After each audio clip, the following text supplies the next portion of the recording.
사실 이 시에는 여러 가지 이런 우리 의식을 확 깨우는 그런 문장들이 나오지만 저는 이 문장이 가장 좋았어요. 개인적으로는. 하나의 문장으로도 세계는 금이 간다. 진짜 이 세상은 의외로 단 하나의 문장으로 금이 가기도 합니다. 제가 예를 들어볼까요? 임금님 기는 당나귀 기. 이 하나의 문장이 동화의 세상을 완전히 깨뜨려 버립니다. 우리가 알고 있듯이 로마의 시저도 단 하나의 문장으로 로마를 바꿔버립니다. 주사위는 던져졌다. 저희가 처음에 이야기했던 것처럼 F는 MA라는 것도 우리에게 이 세상이 수학적으로 완전히 결정된 기계와 같은 세계라는 것을 이야기해 주죠. 이 이후에 수많은 학문들은 바로 자기 학문 분야를 F는 MA와 같은 수학적 기술 방법으로 기술하기 시작하고요. 그래서 우리 모두 알고 있듯이 F는 MA 이후 서양 사회는 그 이전과 완전히 다른 세상을 가게 됩니다. 제가 얼마 전에 그 찬물 라면에 대해서 한번 제안을 한 적이 있는데요.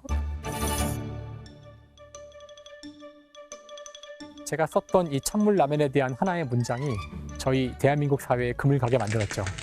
수많은 사람들이 물을 끓여서 뜨거울 때 라면을 넣는 줄 알았는데 찬물에다 넣어도 된다는 이야기를 듣고 다 충격을 받았습니다. 제가 어디에 가든 저한테 모든 그 이루어지는 인터뷰의 첫 번째 문장이 찬물라면에 대한 거였어요. 어쨌든 이 단 하나의 문장이 세상을 바꿀 수 있는 세상, 이것이 사실 김서연 시인이 원하는 상황이었을지도 모르고요. 실제 역사 속에서 수많은 세상들이 하나의 문장으로 바뀌어 왔습니다. 왜냐하면 인간은 바로 상상을 믿을 수 있는 능력이 있는 그런 동물이기 때문에 그래요. 10,000원짜리 지폐는 바나나 수십 개와 교환될 수 있다는 그런 상상을 믿는 것에서부터 시작해서 대한민국이라는 실체가 확실하지 않은 어떤 존재가 있다는 걸 믿는 상상에 이르기까지 정의와 사랑과 이런 것들이 상명사에 불과한 것이 아니라 실체가 있는 것 같다는 그런 상상을 믿는 수많은 것들이 다 인간의 상상이고 인간의 사회를 지탱하고 있죠. 사실 이 수학자의 아침은 제목도 그렇지만 그 김서연 시인은 수학과 과학에 관심이 많다는 걸 알 수 있는 것이 다른 시집들을 보면은 수학과 과학에 대한 내용들을 수많은 비유에 사용합니다. 근데 우선 저는 그 한 가지 여기서 중요한 차이점을 말씀드리고 싶은 게 있는데요. 수학과 과학은 언제나 한 묶음으로 같이 다니는 경향이 있지만 과학은 수학이 아니고 수학도 과학이 아닙니다. 왜냐하면 수학은 어떤 의미도 없고 실제 세상이 똑같이 그 안에 구현되어 있지도 않아요. 예를 들어 1 더하기 1은 2라는 표현은 그냥 그 자체로 옳은 겁니다. 여기에는 어떤 인간의 의미나 가치가 들어있지 않죠. 하지만 과학은 인간이 많이 들어있습니다. 자, 예를 들어서 1m라는 길이를 생각해 볼까요?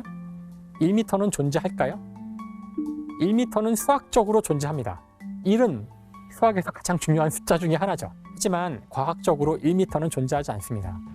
1.000000 0이 몇 개 갈지는 우리가 측정하고 있는 측정 장치가 얼마나 정밀할지에 따라 의존하는 거지, 완벽한 의미의 철학적 의미의 1은 구현할 수도 측정할 수도 없기 때문이죠. 언제나 수학은 과학을 근사하여 표현하는 것일 뿐입니다. 그래서 사실 수학은 굉장히 차가워요. 수학이야말로 그 안에 인간이 갖고 있는 따뜻함이 하나도 들어있지 않기 때문이죠. 하지만 우리 같은 인간은 생명인데요. 생명은 수학적으로 표현될 수가 없습니다. 생명은 무엇인지 이거에 대해서 여전히 과학자들이 합의한 어떤 답은 있지 않지만 많은 사람들이 동의하는 것들은 이런 건데요. 생명은 스스로를 유지하려고 합니다. 어려운 말로 항상성 유지라고 하는데요. 그리고 복제를 하려고 하죠.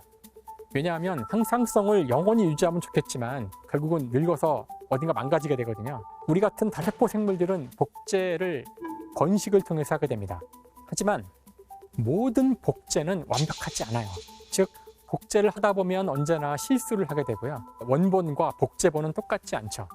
이와 같이 조금씩 생겨난 이런 오류들, 이것이 진화를 일으킬 수 있는 그런 단서를 주게 됩니다.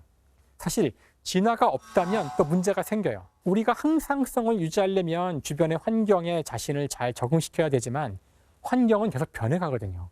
변하는 환경에 적절히 대응하기 위해서는 진화를 해야 되고, 즉 변화해야 한다는 뜻입니다. 이런 의미에서 생명은 언제나 변화, 진화와 맞닿아 있는 거죠. 근데 제가 이미 이야기했듯이 수학은 변화의 여지가 없습니다. 1 더하기 1은 2가 진화해서 1 더하기 1은 3이 되지 않아요. 그래서 생명은 수학이 아니고요. 수학은 생명이 아니니까 죽음이죠. 사실 이 시집에서도 이 수학의 이 죽음에 대한 이야기는 여러 번 나옵니다. 나 잠깐만 죽을게, 삼각형처럼. 나 잠깐만 죽을게, 단정한 선분처럼. 수학자의 아침이라는 시집에 나오는 수학자의 아침이라는 시예요. 죽음과 수학이 바로 맞닿아 있다는 걸 보실 수 있어요. 완벽한 삼각형은 거기엔 생명이 없는 겁니다. 잠깐만 죽을게, 어디서도 목격한 적 없는 온전한 원주율을 생각하며. 온전한 원주율이야말로 완벽한 수학이죠. 하지만 이 문장에 나오듯이 어디서도 목격한 적이 없는 것이 원주율입니다. 원주율은 3.142592 쭉 이어지는 숫자인데요. 영원히 끝나지 않고 규칙성도 없습니다. 누구도 이 원주율을 끝까지 쓸 수가 없어요. 이 숫자를 끝까지 쓸 수 있는 것은 오로지 수학밖에 없습니다. 수학에는 완벽한 원주율이 있지만 우리가 사는 세상에서는 근사적인 원주율이 있을 뿐이죠. 그래서 온전한 원주율은 역시 죽음과 맞닿아 있는 겁니다.